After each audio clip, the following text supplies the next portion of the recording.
તો પાટણના સાંતલપુર તાલુકાના ગ્રામ્ય વિસ્તારમાં વરસાદથી હાલ બેહાલ થયા છે। ઉપરવાસમાં વરસેલા ભારે વરસાદથી બાબરાના નારાયણપરામાં પાણી જોવા મળ્યું। 50થી વધુ પરિવાર અસરગ્રસ્ત થતા ધારાસભ્ય લવિંગજી ઠાકોરે ગામની મુલાકાત લીધી કે જ્યાં ગામની સ્થિતિ પર વહીવટી તંત્ર અને પોલીસ વિભાગની સતત નજર રહેલી હોવાનું કહેવામાં આવી રહ્યું છે। તો જે પ્રકારની આ પરિસ્થિતિ સર્જાઈ છે, ગ્રામ્ય વિસ્તારમાં વરસાદથી લોકોના હાલ બેહાલ બન્યા છે। લોકોની દયનીય સ્થિતિ જોવા મળી રહી છે અને જેને કારણે હાલ તો આ પરિસ્થિતિ અને 50થી વધુ અસરગ્રસ્ત પરિવાર છે તેમની મુલાકાત લેવા માટે ધારાસભ્ય લવિંગજી ઠાકોર પહોંચ્યા અને આ ગામની મુલાકાત લેવામાં આવી। ભારે વરસાદ બાદ આ પરિસ્થિતિ છે તેનો સામનો લોકો કરી રહ્યા છે। ગ્રામ્ય વિસ્તારના દ્રશ્યો કે જ્યાં જળબંબાકારની સ્થિતિ છે તે જોવા મળી રહી છે। અનેક વિસ્તારોમાં પાણી ભરાયા છે। બાબરાના નારાયણપરાના દ્રશ્યો કે જ્યાં પાણી જ પાણીના દ્રશ્યો નજરે પડી રહ્યા છે, જેને કારણે લોકો હાલાકીનો સામનો કરી રહ્યા છે।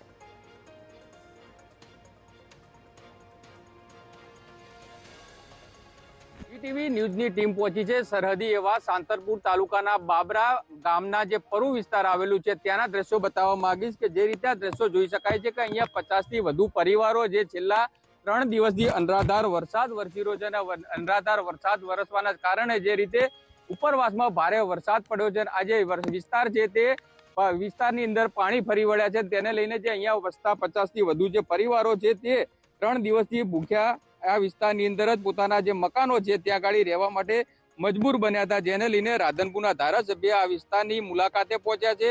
અસરગ્રસ્ત જે વિસ્તારો છે જે તેના લોકોને ફ્રૂટ પેકેટ તેમજ કપડાનું વિતરણ તેઓ દ્વારા કરવામાં આવ્યું છે। લવિંગજી, જે રીતે આ વિસ્તારની અંદર વરસાદ પડ્યો છે, આપ મુલાકાતે પહોંચ્યા છો, કઈ રીતની સ્થિતિ છે અને અત્યારે આપના દ્વારા બાળકોને શું ફૂડ વિતરણ કરવામાં આવ્યું? આપ બધા જોઈ રહ્યો છો કે ઉપરવાસમાં મોટું તળાવ આવેલું છે, એ તળાવ તૂટી ગયું અને મને પણ મારા કાર્યકર્તા દ્વારા જાણ કરવામાં આવી કે બાબરાનું પરુ નારણપુરા નગર નાનું એવું ગામ છે, 40-50 કુટુંબ પરિવાર સાથે એના ઢોર ઢાંખર સાથે રહે છે। એટલે હું તાત્કાલિક રાધનપુરથી અહીંયા આવીને એમના બાળકોને એ ફ્રૂટ પેકેટનું વિતરણ કર્યું અને કપડાં પણ આ બાળકોને આપ્યા। પણ એથી વિશેષ વાત અમે એ કરી કે ભાઈ ઉપરવાસમાં હજુ વરસાદ આવવાની વધારે શક્યતા છે, આગાહી છે, એટલે તમારે અહીંયાથી બાબરાના સરપંચ અમારી સાથે છે, ડેલિકેટો પણ અમારી સાથે છે, બધાએ અમે હાથે આવીને વિનંતી કરી, પોલીસનો સ્ટાફ પણ સાથે છે કે ભાઈ આપણે બાબરાની શાળામાં સલામત જગ્યા ઉપર જતા રહીએ, અમે તમારી રહેવાની જમવાની પૂરી વ્યવસ્થા કરવાના છીએ। એટલે અહીંયા આ તળાવ ઉપર આવેલું છે, એટલે મહેરબાની કરીને આપણે હાલો એટલે અમને સહમતિ આપી છે। 50થી વધુ પરિવારોનું અત્યારે સ્થળાંતર કરવામાં આવશે, એટલે કહી શકાય કે સરપંચ આપણી સાથે છે, શું કહેશો તમે ડેલિકેટ તરીકે? આ વિસ્તારમાં ઉપર સીધાડા બાબરા આડબન મોટો છે, એને તૂટવાને કારણે આ લોકોના 40થી 50 ઘરની અંદર ભરવખરી બધી પલળી ગઈ છે અને કંઈક તણાઈ ગઈ છે, તો આ લોકોને સ્થળાંતર કરવા માટે અમે અહીંથી લેવા માટે આવ્યા છીએ।